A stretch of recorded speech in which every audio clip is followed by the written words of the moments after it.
Од Министерството за транспорт и врски на денешниот брифинг со новинарите појаснија дека во случајот со спорното земјиште немале законска можност да го запрат оформувањето на градежната парцела, бидејќи таму не се планирале објекти од јавно значење и затоа законски морале да го продадат земјиштето.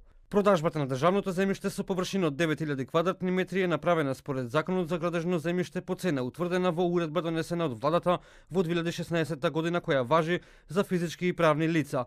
При тоа е земена повисоката цена која е утврдена за деловен простор од 312 евра, а согласност за законитост даде и државниот правобранител.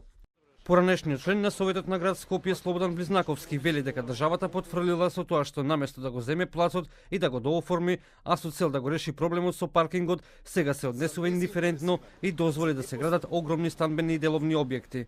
Наместо со ДУП државата да направи пренамена на ова парцела, да предвиди катна гаража, каде што би го решила проблемот со паркирањето во централното градско подрачје и би го решило проблемот со загадување на градот Скопје. Они дозволуваат дополнително да се загади централниот дел на градот и воедно да се изгради една огромна 60 катница.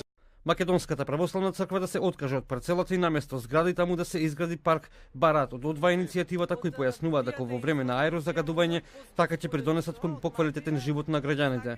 Тие катници, 60 катници или 40 катници, ќе створат хаос во овој дел на градот.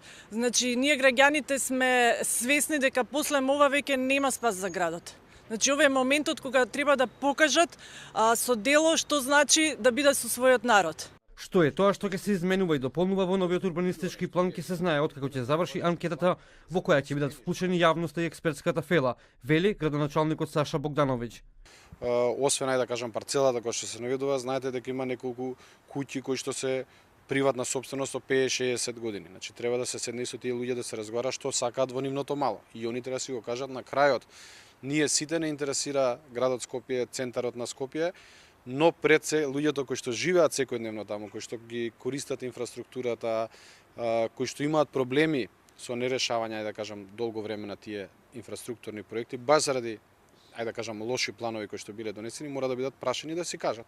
Колку станови и доучени ќе добие Македонската православна црква во новиот објект спроти ГТЦ ќе се знае кога финалниот проект ќе биде готов, тврдат од фирмата МГ Fashion, кој заедно со фирмата обновители ја купија државната локација спроти градскиот трговски центар.